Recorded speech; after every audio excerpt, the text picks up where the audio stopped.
As a 10-year-old, I am fairly shy, don't have a lot of friends at school. I get up on the Saturday morning and I go and play with the dog in the garage. And I think that's really made me into a melancholy in the best sense of the word, not shy, but a thoughtful person who energizes by being alone. As a teenager, I had this dream of becoming a nightclub DJ. And so I actually started DJing in nightclubs when I was underage, and I really shouldn't have been in the nightclubs in the first place.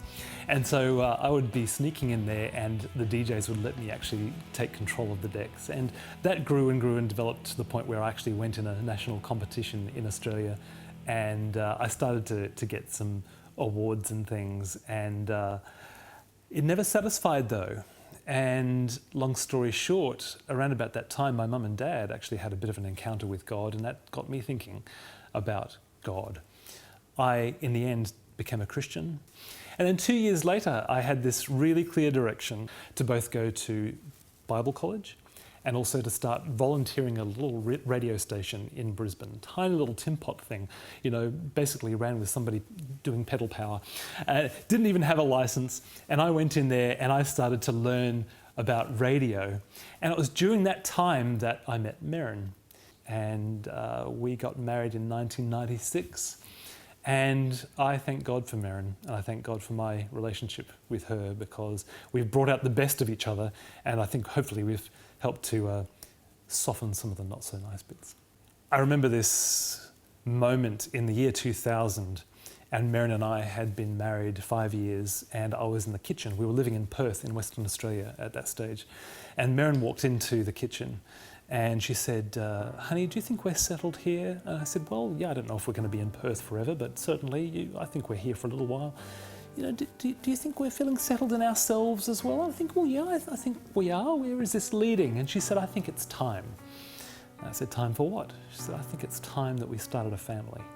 And like so many couples from that point on, every 28 days, you're looking for signs that it's worked. And that began a 10-year journey of trying to start a family. And you name it, we pretty much tried it. We tried special diets. We tried healing prayer meetings. We tried IVF. We waited for 2 years on the Australian adoption list, waiting for the phone call for somebody to say, your child is here to be picked up. Come on round. The phone call never came. We even tried chiropractic. Somebody said that chiropractic might work. You'll try anything when you really want something, won't you? And so we tried all those things, and we decided to give IVF one more try. And we got a phone call about a week out of Christmas of 2010, and it was Emily from the IVF clinic. And she called my wife, Merrin, and she said, hi Merrin, it's Emily from the clinic. I've got the results. And she sounded fairly bright on the phone. And Merrin said, yes, what are the results? She said, it's all looking good. We went up to Brisbane. We were living in Sydney by this stage. We went up to Brisbane to go and celebrate Christmas with our family. Jubilation happening in both the Voysey and the Cook households, our two families together. And we get another phone call on Christmas Eve of 2010. And it's Emily from the clinic. And she says, hi, I'm so sorry. It had been a false positive. At one stage, when we were kind of starting to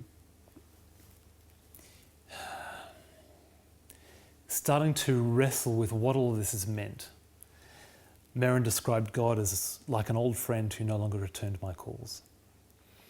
And I think the challenge that we faced at that stage with God was the fact that he remained silent on this issue of having a child through all of our prayers. It had been just the one thing he just chose not to talk about.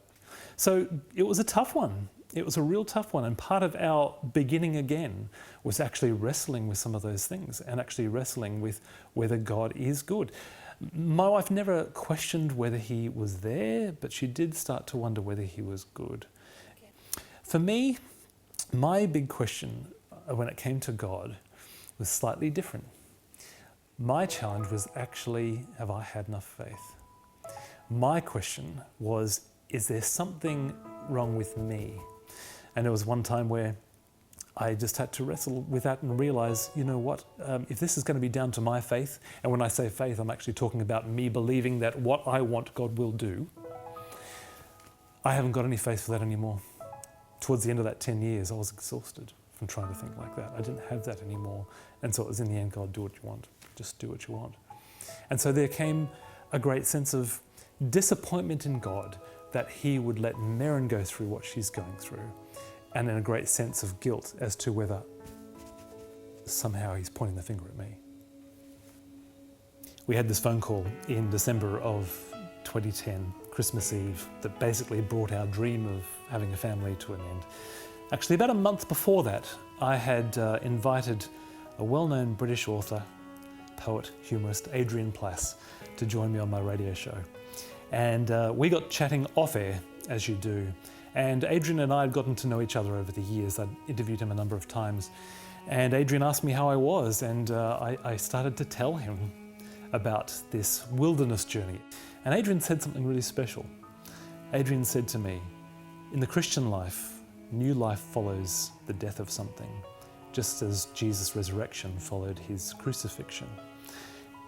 He said, after what you've just told me, it almost sounds like you've been through crucifixion. It almost sounds like, you know, you're about to go into that dark, quiet Easter Saturday. Wouldn't it be wonderful if next year, 2011, was your resurrection year? And it was just something about that phrase, resurrection year, that just caught my attention. And I don't even know if he meant much about it, apart from just a nice phrase. But I took it home and I told my wife, Merrin, about it. I said, Adrian talked about this, maybe next year being a resurrection year for us. And she burst into tears and she said, that's exactly what I want. If we don't have a child, if this last round of IVF doesn't work, that's what I want. I want a resurrection year. Well, that phone call came on Christmas Eve, of course, and that phone call brought the dream to an end because we'd already decided we couldn't keep on going. 10 years was enough. And so with that phone call, we got ourselves back into the car. We drove back to Sydney. We had Christmas alone. We didn't want to be with anybody. We went to ground for a few days.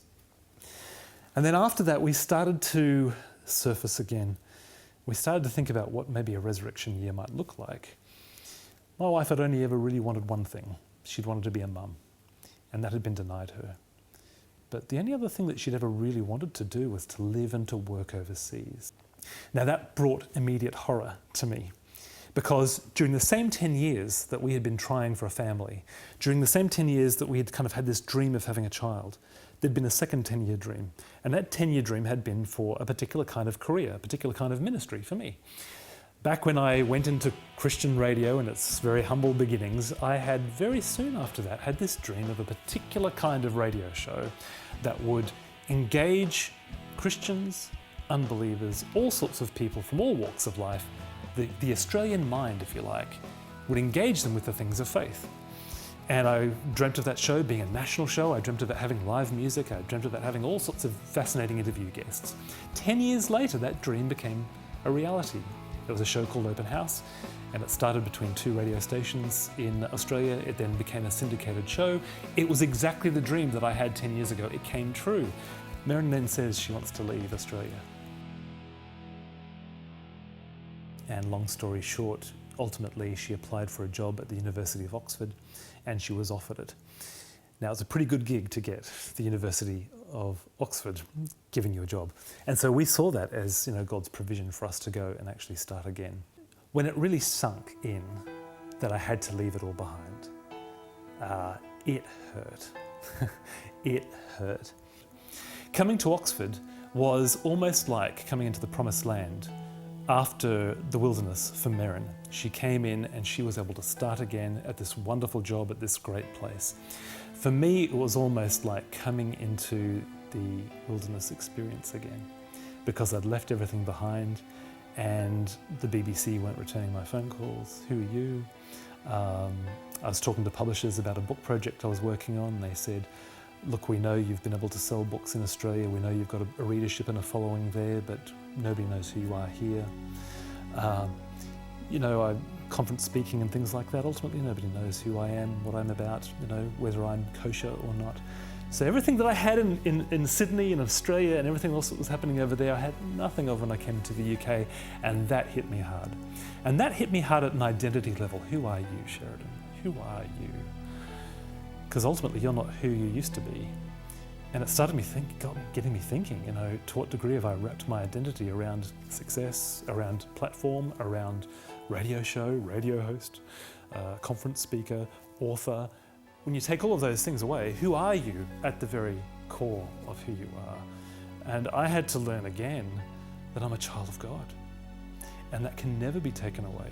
Success can't take it away. Failure can't take it away. Illness can't take it away. Having a child or not having a child can't take it away. Giving up your career for your wife, that can't take it away. At the very heart, I'm actually a child of God. I'd taught about this, I'd preached about it, I'd written about it. Now I had to really feel it. And that took a while.